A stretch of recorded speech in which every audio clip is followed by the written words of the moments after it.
Welcome to Elevate with Elsner. Join us for inspiring conversations with individuals who have transformed their lives and are making a difference through the work that they do. And now, here's your host, Blake Elsner.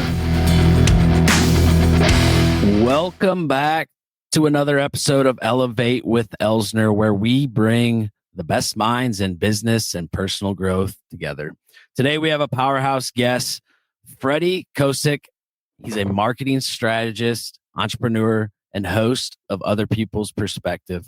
We're talking mindset, scaling business, and the art of resilience. Freddy, welcome to the show. Thank you for having me. Pleasure to be here. Absolutely. So, yes, sir. Give us a quick backstory. I know you've been in oil and gas for quite a while, and now you're trying to find something else. But give us what got you into the whole entrepreneurship and that world as a kid. Yeah, when I remember, to take it way back, before my illustrious professional career, my working career, back to even when I was a kid, man, I remember, when I was 9, 10, 11 years old, I remember wanting to earn money, earn extra money. I remember my dad helping me out when I was a kid. He had a few friends that he'd load me up. I'd say, "Hey, Dad, can I go? How can I make some money? Can I mow some yards or something like that?" And he'd tell me, "Hey, go talk to so and so." He'd put it on me to learn how to communicate and convey myself to other people and communicate and put my name out there and my interest in trying to provide a service and trying to make a little money. And go talk to so-and-so. And then I'm sure he gave a little heads up and said, "Hey, my boy's going to talk to you." So anyways, like as a kid, I had the hunger to do something more than just, "Hey, Dad, can I have $5?" or "Hey, Mom, can I have $5?" Like I wanted to go and I wanted to earn it on my own. So,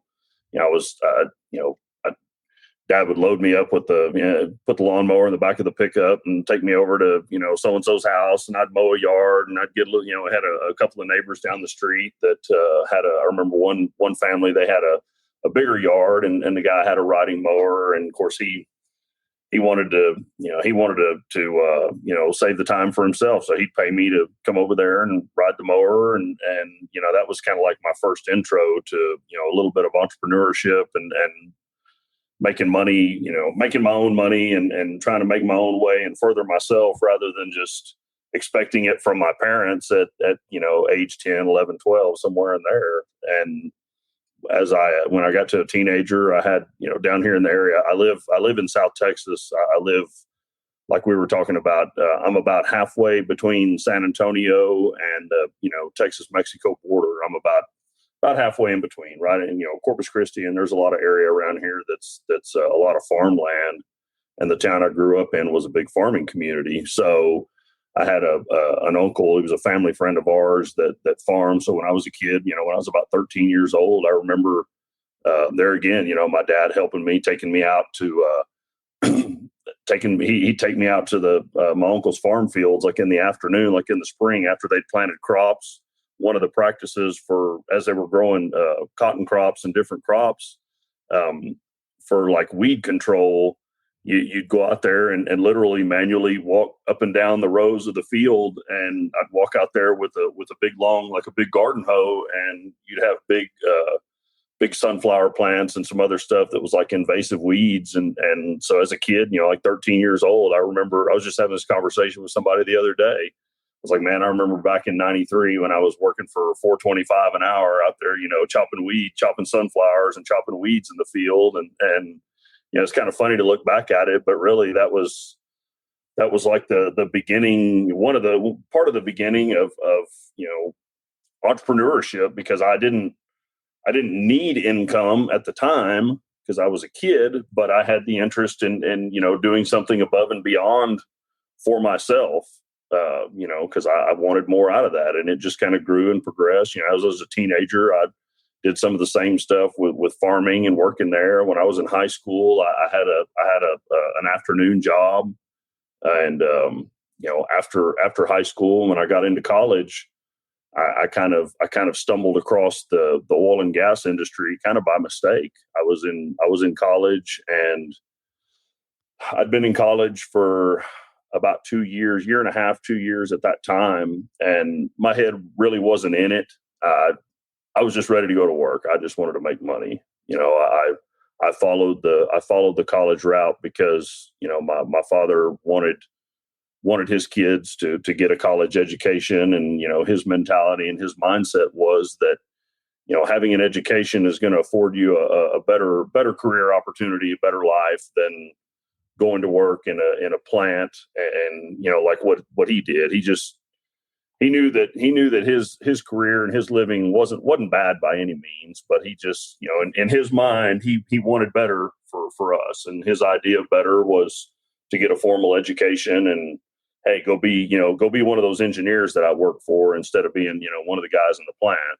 So, I love and respect him for that. But, I was a kid and I knew everything. So I was like, this, I just want to go to work and I want to start making money. So when I was in college, I had kind of put my feelers out and was looking for a, part-time job, and stumbled across a guy at the time that was in the oil and gas industry, in a service business that was kind of like a support business to some of the operations, and hired on with him. And so my school career, I think I had classes like 2 days a week. I think I was going to college like Tuesdays and Thursdays.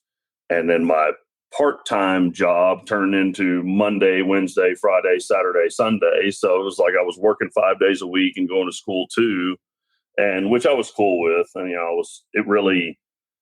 that's kind of what, that was almost kind of like my exit for me to get out of school. I was already at the point where I wasn't making the grades to stay in school anyway. Yeah. So, and it just kind of snowballed from there. And I ended up going to work full time. And of course, at that time, I was 20 when I started. And then, the following year in 21, I had my first kid. So, then I was really committed to have to stay and work and generate income. And so I was 21 years old with a newborn on the ground, and it just kind of stayed from there, and I just stayed in it. And I worked for someone else for several years, but even during that period of time, like I had an interest to want to do something bigger, for myself, try to do something on my own. I remember back when I was, about 21, 22 years old, I remember thinking about, or having thoughts of wanting to, diversify myself or try to do something outside of, the business and the employment that I was in. But, for a 22-year-old kid, I had a lot on my plate, man. I was trying to hold down a career, trying to be a dad. And it was a full plate for me at that time. But as time went on, as things progressed, I worked for companies work for people and worked for different companies over the years in that field, but was always looking for the opportunity to, start my own deal, to do something in like an entrepreneurial capacity. And so, finally dove off into that, actually starting my own business with a partner in 2011. 2011, we started putting everything together, and then actually got functional and operational in 2012. So, I had several years of working for other people, but also, knowing in my mind and having in the back of my mind that, I want to do something bigger, in the entrepreneur space. So, I'm sure that happens to a lot of people. It's like you're working a day job, you're working for someone, you've got, the comfort and the consistency of a steady paycheck and all that. But, a lot of people are trying to decide or figure out, when is the right time to make the jump, or when should I do it? When can I do it? So that's totally. Yeah, you're right. Cause it's a scarcity move that a lot of times we get comfortable and we'll just continue to do the same thing where, our mind's in it, but our heart's not, and we're just doing it just to pay the bills and keep going. And absolutely. And then once you realize like, okay, I gotta go somewhere else, take my take my passion elsewhere or go find what my purpose is. And then once your heart and your mind align, then it's like, then you don't work another day in your life. But no, that's pretty cool that to go back. I always joke, there's a lot of successful people, I swear, that start cutting grass as like a kid. That seems like one of like the most successful starting jobs as a young kid. But it makes sense. I mean, you always have been hands-on, and since obviously the farming, and now they have drones that probably do that, so you don't have to walk up and down. Technology has brought so many different avenues to, the advancement of technology has brought so many different positive changes to so many different industries and so many different capacities. It is wild. Yeah, they're talking about the drone stuff, dude. So yeah, and being obviously, so you had 25 years in oil and gas. I joked with you. I go, a lot of people probably don't understand how oil turns to gas, then makes it to Quick Trip, Mobile, wherever, and then goes into your car. So give it like, where do they decide like, hey, here's a spot to drill. Let's go ahead and drill right here. Yeah, it's I'll try and, and I'm not a geologist. I'm not an engineer. I'm not a smart guy. I want to sound like Forrest Gump. I'm not a smart man because I don't consider myself to be very high on the intelligence spectrum, but I understand the process, and I've watched it over and over many times. To keep it simple, I'll just say that they are people that can, there's again, where this is a huge thing where technology comes into play. They have that they've got technology that can be utilized and is utilized basically to observe what's underground. And I'm talking, at depths of thousands and thousands of feet, because a lot of the crude oil that's extracted in these processes, a lot of this stuff is in, deposits and in zones and areas that are thousands and thousands of feet below the ground. I'm talking, some of this stuff is 2 miles, 2 or 3 miles deep. You're talking, it can be anywhere from 2,000 feet to 22,000 feet. It's pretty wild, But there again, back to the technology aspect of it. Basically, they utilize technology to it's almost like a sonar type technology, or they call it. There's also a seismic kind of, like seismic, how they utilize seismic technology for earthquakes and earth movement, plate tectonics, and all that. But there's a type of seismic technology that's used to where they can analyze underground formations, and if they see something in a particular area, then they go, okay, boom, we based on these readings, this is what we've got here. This looks like it's going to be blah blah blah. So they'll make a decision based a lot of the decisions on where they're going to drill a well or where they're going to start a project initially is usually based on that. So they'll use seismic and use seismic technology to determine where they're going to drill. Then they'll come in. They'll usually and this can be anywhere. There's oil and gas deposits that have been found in the remote corners of the world, and then there's also stuff that has been found in areas that are now cities and towns and heavily populated. And then all of a sudden, if they realize that there's deposits there, I remember many years ago, back in like the mid 2000s. This has been about 20 years ago now. There was a huge deposit, like oil and gas deposit, that was discovered in like the Dallas-Fort Worth area, and for several years there was drilling and exploration that was literally they were setting up operations, setting up drilling rigs and operations like in the middle of established neighborhoods and subdivisions and like in the Fort Worth area. It was pretty wild. It's pretty crazy. But anyways, they'll use that technology to determine what's down below, what's beneath. They'll come in and set up a drilling rig and a drilling. It's like a mobile drilling operation where they can drill down to that depth.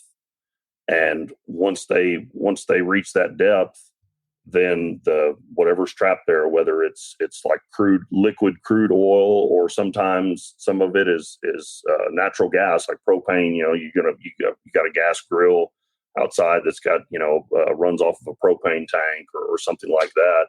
Or if you've got natural gas heating your home, some of these deposits that they find is dry. It's dry, get what they call dry gas. And so they'll drill down to those depths, and then they'll basically build out all the infrastructure to extract it from the ground, and either store it in storage facilities that are on site, or if it's liquid, if it's liquid crude oil, stuff of that nature, they'll either store it temporarily on site, or sometimes a lot of times they will have like pipeline, they'll have pipeline infrastructure that they'll build out and develop, that these liquids and these fluids can be pumped down these pipelines to bigger storage facilities, gathering facilities, where it's held there and then either transported by truck, by rail. Sometimes they have pipelines that will carry these products, these raw products, all the way to refineries and refining facilities, where they'll take in these raw products.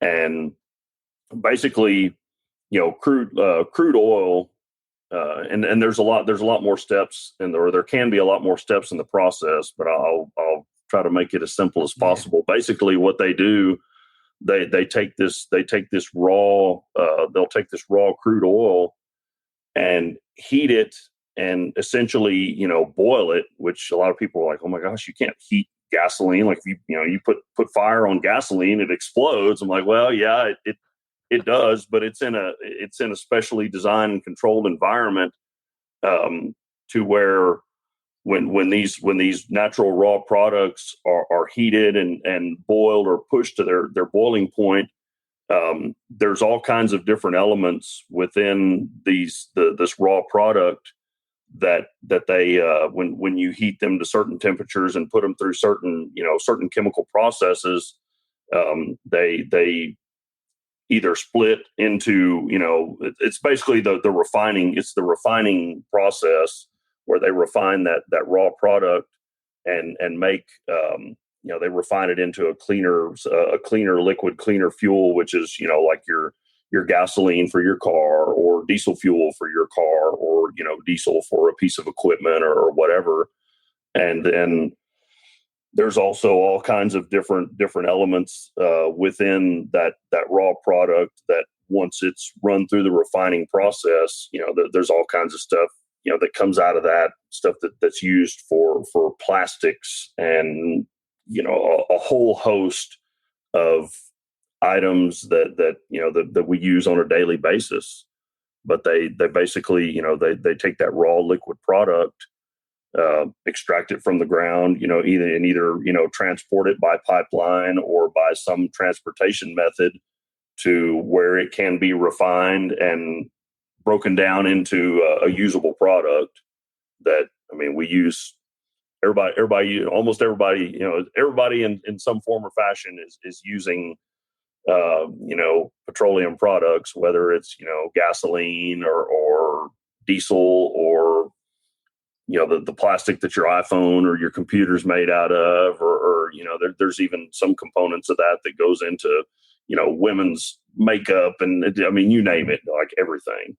That's interesting you say that about like the makeup, because talking to a previous guest, and he talks about having all natural soap, and he's like, you don't realize all the stuff that's in your soap, not to sidetrack, but it's interesting how you say that chemicals inside of like makeup that are in gas, like that doesn't sound great, or in oil, but it makes sense because you put oil, you have oil substance in a lot of things. But it's kind of interesting that a process like that, you say it's been found in Dallas in the middle of cities. I guess without getting too political, how do we not just, have just oil refineries constantly going and keep the price of gas down? Is that just because we don't like cheap gas, or I don't?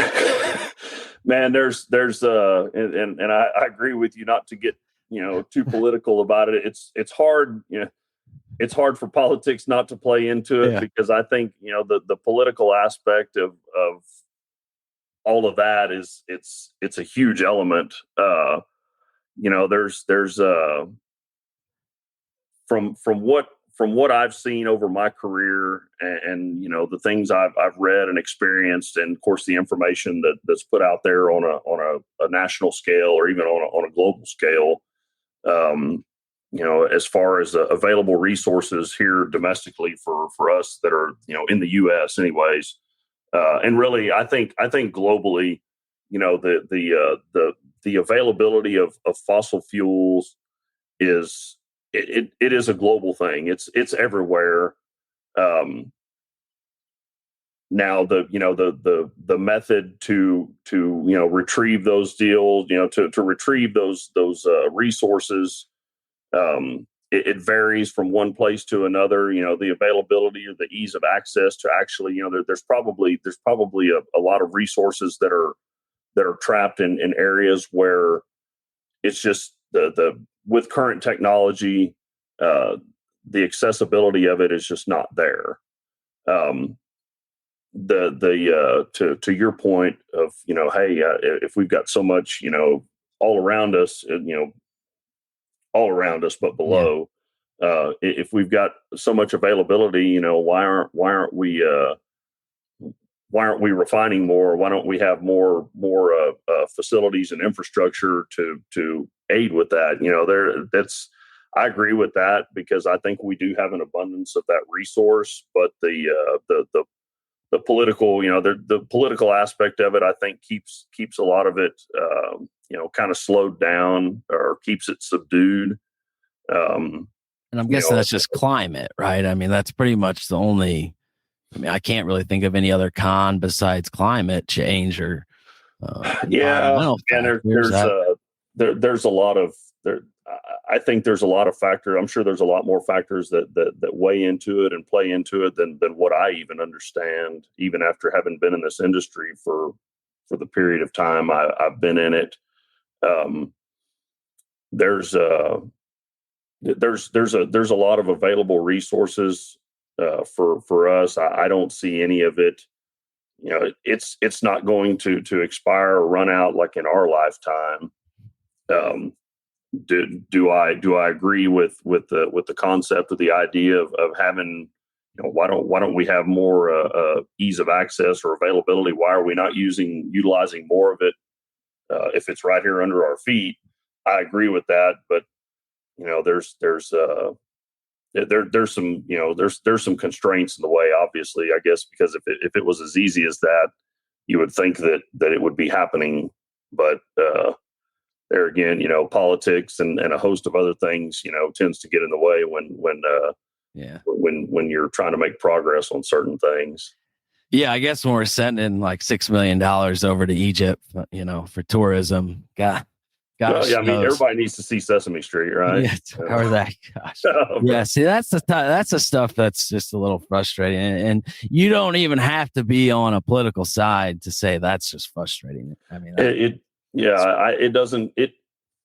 In all good conscience, it should not matter what side of the aisle you stand on. I don't care if you're on either side of the aisle, or if you are not even standing in the aisle. If you're a contributor to society and a taxpayer, the way that your money is allocated, if you are required to put money into something, and you can have no say about what's done with it, that should bother anyone, I would think, and regardless of age, race, creed, political affiliation, any of it. And so I hope that that resonates with people, and not there again, not to go down the political wormhole, but some of the things that are going on and being found, I still think we're in the infant stages of it, but it should be eye-opening for anyone and everyone that is a contributor to society and cares about, the people around them and themselves and how things are being done and being handled. Yeah. I always say it. If you have a credit score, you should care because they're the ones giving it to you. So hashtag facts. Yeah. So to move on to a little farther on the gas part. So getting back to that now, yes, it gets on a obviously a truck and it makes it up to, Wally's, Bucky's, wherever you want to call it, to the gas station. And how does that price get set? Do you know much about that on that end? Man, I don't know extensively. I don't understand, the pricing scale. A lot of it is it should be dictated largely by, supply and demand. I think that's what dictates and drives a majority of the fuel market, or at least that commodity, fuel commodities. If there's always going to be some level of steady usage across the board, whether it's, people driving their car to work, or if it's, fuel that's being used for whatever industry, if it's air travel, transportation, trucking, transportation of goods, all that. There's always going to be some level of usage, but they say that it does, it obviously it ebbs and flows. It's always kind of puzzled me how it can, change so drastically. Like, fuel can get to some ridiculous price and everybody's squawking like, God dang, when's gas going to come down? And that sucks. And I'm sure there's some artificial factors that affect it as well. But a lot of it is it's just kind of dictated by supply and demand. In my opinion, and from my experience, like I said earlier, we have an abundant supply and availability of raw product, but the refined products, the actual end user products, gasoline, diesel, everything that goes into all your daily stuff, that the supply of that is somewhat dictated by economics too, because if these refining companies and these refineries that take this raw product and convert it to usable product, if for whatever reason, if the price of the commodity is down, then they're going to invest less money to generate more product. So that creates a shortage. So then all of a sudden, when there's more of a demand for the usage of end product, if everybody has produced less, then they're like, okay, well, crap, let's ramp up production. Well, then they ramp up production, and because there's been a shortage, all of a sudden it's like, well, you understand supply and demand. When there's less, it's just like the housing market. When there's less inventory on the market, housing prices, traditionally they go up. Am I wrong? No, you were spot on. I'm glad housing and gas aren't. Yeah, related, they're parallel in the sense that supply and demand dictates largely. It doesn't rule the market, but it largely dictates pricing and the value of the commodity.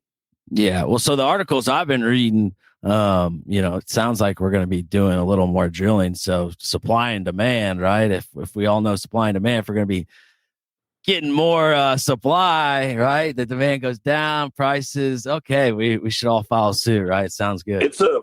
It's a juggling act, man. It's a less than graceful, juggling and balancing act, because you just like in the housing market, when when inventory's down, and prices are up, and then all of a sudden when inventory's up and prices are down, then it's like shit.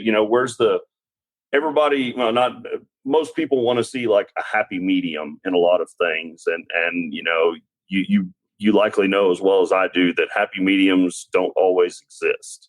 That's right. You know, it's back and forth. It's like riding on a seesaw. You know, you know, it's like, oh no. Well, if both kids only weighed 100 pounds, it would be just like this. But you know, the fat kid on this side is kind of like that. So yeah. Well, welcome to sales too. That's what exactly. I gotta say about that. Well, no, I appreciate you coming on here and telling us about that, Freddie, because it's really interesting, like that whole process about like oil and the supply and taking it and refining it. And I mean, 2 miles, like I would never would have thought. I'm like, I guess, you know, you could just take a shovel, right? No, I mean, there's technology involved in that. And there's processes that for anyone that has never seen it and has no, you know, like understanding or concept of some of it, there's stuff that they do that will, like, it blows my mind with some of the things that they do and some of the technology that's available.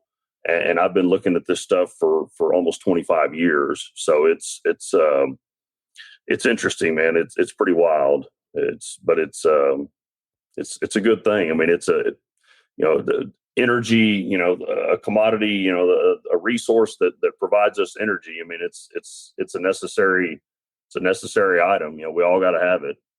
That's so true. And I guess it makes sense when they say we're one asteroid away. When you got all this stuff underneath the ground, it does make you think twice. Big time. But no, I appreciate you coming on here and appreciate talking you having me about on. I that. enjoyed it. Yeah. So, Freddie, it's been great. Where can people find you besides, I know, Facebook, Instagram? I know you're always posting. I'm on Instagram. I'm still this year is going to be the year where I really I get more focused on my podcast, other people's perspective. I think I've got about 10 episodes under my belt now. But if anybody wants to reach out, that's opppodcast.com. opppodcast.com. He's got other people's perspective podcast. Yeah, I saw that. Looking on there, you've had, you know, some high ups in Apex on there. I saw you had I know Pedro Meneses. He's a real estate professional. I know that. So yeah, there's some good episodes I know you got on there. It's been an interesting journey thus far, learning that, and I'm pretty stoked. I think I'm going to make a hard push this year, and I've got opportunity to get with some good people and some really good spaces, and I'm enjoying it. I really like it, and planning on growing it this year. So I'm excited about that. Awesome. Well, they can check you out there, and I appreciate you coming on and talking to us. Absolutely. Glad to be here. Yeah. Until next time, one love. Thank you, brother. Thanks so much for tuning into this episode. We sure do appreciate it. If you haven't done so already, make sure you're subscribed to the show wherever you consume podcasts. This way you'll get updates as new episodes become available. And if you feel so inclined, please leave us a review and tell your friends about the show. Until next time.